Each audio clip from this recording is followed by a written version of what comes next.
won't be hard to guess, but Val Vacante from Merkle is on my right, and Alex Plant from Standard Cognition is on my left. I'll just set the stage here for a minute. Contactless payments, up 150% since 2019 of all sorts of payments, and 87% of shoppers prefer to shop in stores with touchless or robust self-checkout systems. 74% of global consumers will continue these patterns long after the pandemic, and as a result, the market size is expected to surpass 4.6 trillion by 2027. And those are some astounding numbers. So basically, we spent the last 2 years accelerating. I don't know about you, but the small town I live in upstate New York now sells meat and poultry from a kiosk contactlessly. I don't know about your ways here through the airport, but there was almost nothing you couldn't buy from a kiosk. So just want to make sure we have those slides ready. And who's got a clicker? Let me get one.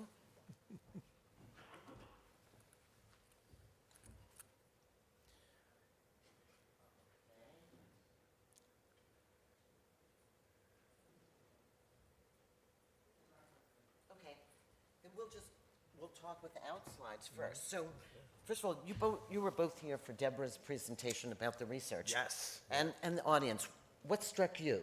Well, I think we're at the interesting point where she talked a lot about the metaverse versus the brick and mortar, this conundrum that we're in, right? We're living in these two planes, I would say, and we're very much empowering a brick and mortar experience. We're a computer vision company that works with retailers. So, it's going to be interesting to see how these two planes unfold. You'll be able to purchase and consume products in the metaverse. There's education earlier. I was one of the other talks about, how you'll be educated in the metaverse. So, but at the same time, brick and mortar is the discipline in which we work, and so how can we infuse the same excitement into a brick and mortar experience as well? Yeah, and I think you'll hear this theme all day, that this is so circular. Val, what struck you in all of Deborah's data? Like, where does that strike home for you as live area, right? Merkle. For us, very similar to Alex, but really where we're honing in on is that sort of connected physical digital. And you'll hear a little more in a little bit, but in terms of that physical digital connection, whether it be in store, but also in home.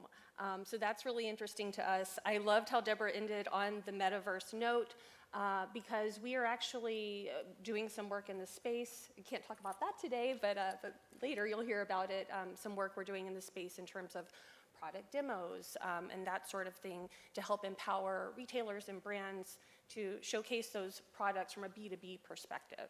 So and then the last point was gamification. So I know gamification, it always comes in and out of vogue, right? For everyone here in the room, I'm sure, in the space. But right now it's an important moment because a lot of our audiences, if we think about it, have grown up in gaming from the days of sort of Atari, NES, to now we have Fortnite and Roblox. So our consumers have grown up gaming, and so creating those experiences for the way they play, it's going to impact the way we buy. So. And I also think it feels like, from a retail point of view, one thing I'm picking up on this show, and Val and Robin knows this really, really well, it just feels like a really exciting time to be in this space. I mean, the way that we shop is going to substantively change. If I think about 2022 and like what we're about to experience this year, it feels like the last 5-10 years really prepared us for a substantive change in the way that we shop. Like we've been inching towards it, but I kind of feel like the floodgates becoming more mainstream. It almost felt like a thesis or a research project before, but we still kind of shopped in the same way that we did before.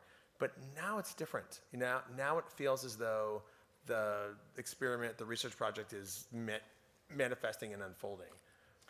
It certainly has. So I think we should jump in. And Alex, I've been watching Standard Cognition since it was like an idea in your guys' head. How many of you in the audience have been to an Amazon Go store and done a checkout? Okay, a fair number. So But you know that the cost of setting up an Amazon Go store Time is important. is pretty high, all new brick and mortar. Oh, yeah. Alex is going to tell you about what they're doing at Standard Cognition to make it possible for anybody to set up a contactless shopping experience. Absolutely. Do we want to show the video, or do you want to? Have the video now? Super slow internet. I'm not sure how well it's going to go. Great. Okay, let's go shopping. Here's a little bit about what we do. The last thing you want to do is wait in line. But how do you bring checkout-free shopping to life? How do you guarantee privacy and I think you can talk over. Yeah, in a nutshell, we are a computer vision company. So computer vision is the idea that when you are putting AI-powered cameras into a physical space, you can redefine the relationship between people and objects. So the first act of business for us, as Robin was saying, was to come to the retail sector. You know, when we can put AI-powered cameras into a retail environment, there's no sensors. Robin alluded to this with you know, there are systems out there. Amazon Go is one. We're cameras only. Cameras in the cloud into a physical space, into an existing retail environment. We never have to shut down the store, and in a matter of weeks, we can turn that into an autonomous checkout environment. It's a very powerful proposition for a retailer because, as you were saying, you know, there's other ways to think about an autonomous system, many of which involve sensors. They're very expensive. They're not very flexible from a retail standpoint. We will turn Circle K into an Amazon Go using only cameras. And we can do that without ever having to shut down the store. The cameras know what objects are in the store, take a picture of what is in the store, and we allow the cameras to understand the relationship between shoppers and the products, only looking at their hands. So nothing scary, no facial recognition, anonymization of data. It was really a critical thing for us out of the gate. And you know, all of this from a contactless standpoint, like that's the world in which we live. Retailers come to us. We've got 6 stores open right now, and we're about to open dozens, 100 this year alone. Grocery, convenience, other bits of ballparks, arena, a ski mountain, which I'm really excited about. It's a good use case for us. You know, all that to say you know, The gloves, yeah, they really who get wants to be skiing and get your money out, right? That's like the worst. Or at a ballpark, we just opened one at the Worcester Red Sox. We opened a store at the Boston Red Sox AAA team. And so it's great. You're at the game and you just walk in, you grab whatever you want. As a shopper, you just tap and go. There's no gates, there's no turnstiles. You know, it's a very seamless experience for us. But the number one reason retailers come to us is because they want a transformed experience. But we've seen 2 other factors. One is the labor shortage, the labor challenge that we're in right now. And then the pandemic. You know, this is another thing where, you know, has been really an unfortunate accelerant into our business, but it's very much top of mind for all of the retailers with whom we work. Excellent summary. And the video will be online. Yeah. And, Oh, great, okay. right. It gives you a good sense. I think you kind of have to see these things in action. time is important. The last thing you want to do is wait in Of course. line. But how do you bring checkout-free shopping to life? So you have How to do you love when the guarantee consumer privacy and electronics build show has trust internet in a world that connectivity. constantly There is sells a off sweet irony in personal there. data? There's a bit of irony here. Our system uses a series of cameras that can be easily installed in an existing store, trained to recognize all shoppers as they Everybody come enter up a on store. stage. The system doesn't know who they are, just that they're a But new we'll- shopper. I think There's no we'll get facial back recognition. to some of the details Yeah. of what's happening behind the scenes in the back office, how inventory is being done. But yeah. let's hear from Merkle, and let's hear your vision of what's going on. And do we have a video there as well? We have a presentation. Okay, can we switch gears?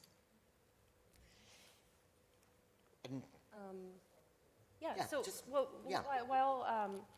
while the team's getting that set up there, so what we're really excited about talking about at CES here is, you know, at Merkle, we're all about consumer experience, you know, commerce, and making really rich, connected experiences.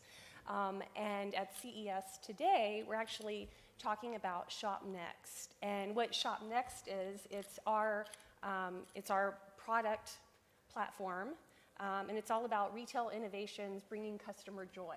So keeping that customer at the heart, really important to us.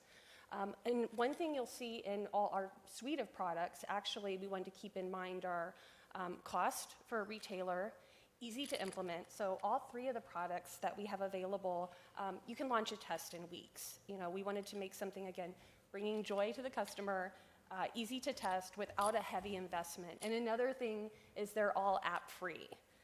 Robin touched on some really key stats there on Contactless. So all 3 of our products, they're app-free, contactless experiences. So elaborate on that. So where Alex is using cameras and computer vision, Right. you are using the store's website, the retailer's website, correct? For 2 of our products, we are. So they're actually, yeah, it's a great segue. So all 3 of the products, if you think about your in-store experience, is Scan and Know. So that's the one that just was announced yesterday in the news. And Scan and Know is all about no more in-store. So a shopper can go in. I think all of us have had the experience where you just want to know the price of something, and those price scanner things, they're hit or miss, or at least they are in my neighborhood. Sometimes it's like Vegas. Sometimes they work, sometimes they don't. Or sometimes you're out of stock on a particular item, and you know what that item is, or it has the wrong size. So what Scan and Know does, you just go in, scan the item that you want. With your phone. With your phone, again, app-free. And the beauty of Scan and Know is it's integrated into the retailer's existing website, customer profile, and loyalty programs. So you have a completely, you're not managing an app, a dev team, and all that other stuff. It's completely integrated into the website experience. So you go in, and it's up to the retailer if they want to say no more in store and have a QR code that launches you into the experience, great. Not required, but that's what I would do. But you launch into the experience, scan the item you want, and find out whatever information. It could be ingredients, it could be sizing, it could be if you want to have it shipped to your door, do that. Another use case we had, any of you guys have experienced wedding registries or baby registries? It's almost like laser tag in there, right? With the RF guns, like scanning the things you want. Well, now with Scan and Know, you don't have to do that. You can just kind of empower shoppers to be able to go and add that to their wish list, their registries, et cetera. And so that's sort of the in-store, and also ship-to-door, I mentioned. So that's Scan and Know, no more in-store. The second one, we were actually announced at CES last year, which is Scan and Go.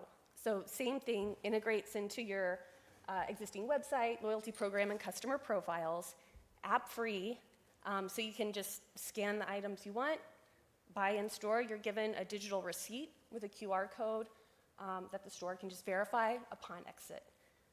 And then lastly, the third one that was announced yesterday is called Unbox It.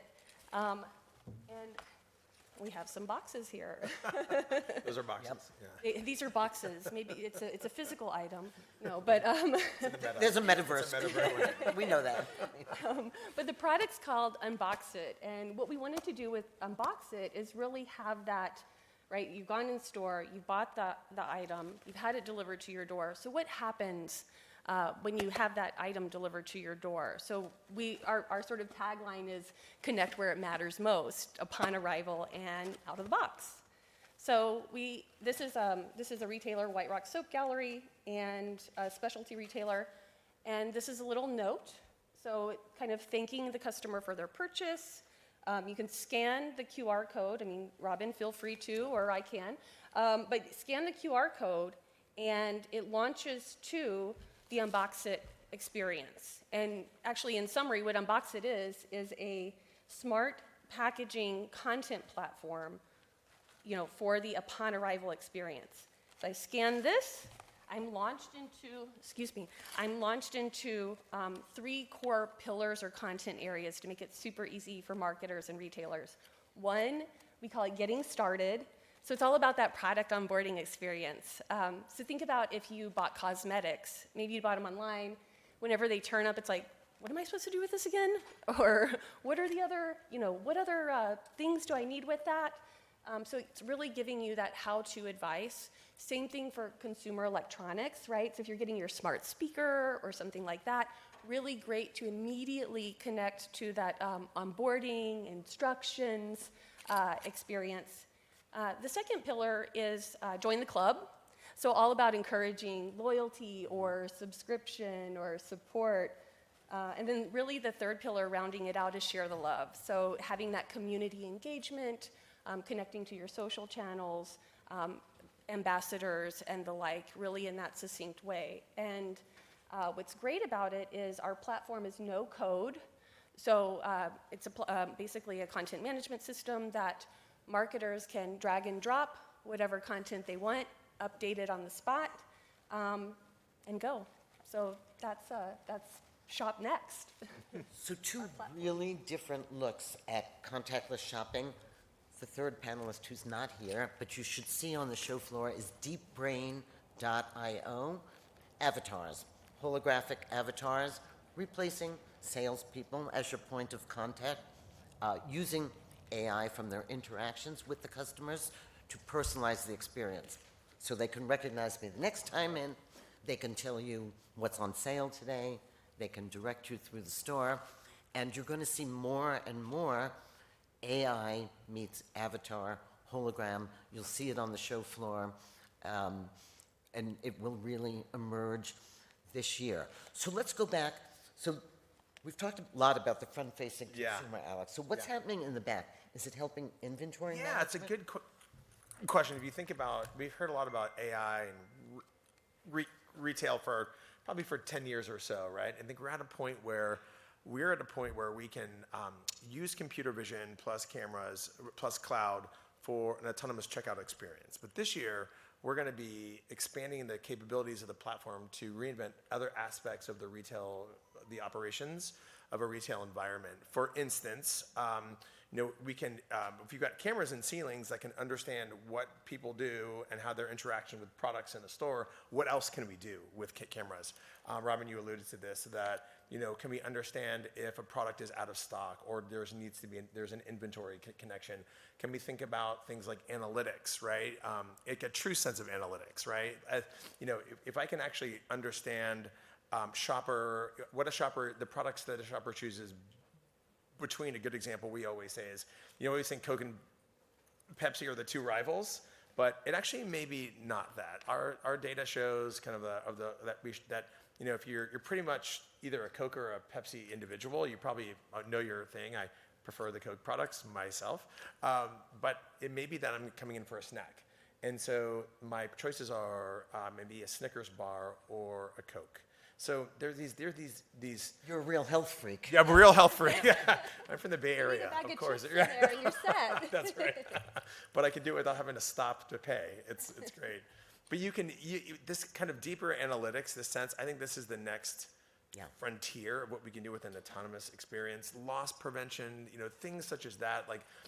That's just the things walking out beginning, of the store, right? It's a huge problem. Beginning. And I think it's not a theoretical look at analytics. It's true.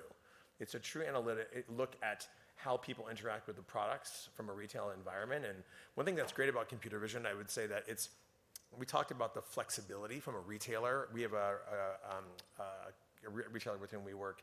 They share the story that it was a hot day, and they had a competing system that had a lot of sensors in the shelves, and what they wanted to do was move the lemonade closer to the front, because they're like, we have so much that just came in, we didn't expect it, we want to move it to the front, and so we want to move this, but we would have to reprogram the shelves. Take it, stop it, reprogram it, call out. It was going to be like $5,000. It was an arduous experience. And one of the reasons why they shifted to us was really about, the flexibility. I can be a retailer. Because I think that technologies like ours they will be novel if they don't let a retailer be a retailer. Yes. And at a price that they can afford. They can afford. Data they can afford to. The margins are so thin at this point. They're dealing with labor capacity. One thing that is ironic about this, the work that we do, and Val too, it's actually about a more human experience. And that's one thing I think it's really exciting about the work that we're doing. You think it's AI and the robots are coming, but it's actually quite the opposite. Well, Go ahead. Oh, I was going to say that's really well said. Actually, in the presentation, one of the things we had, I'm sure most of the people in the room know, that 96% of people have left a store for either Yes. like queuing up or Dwell not, time, not yeah. knowing the price, having that customer support.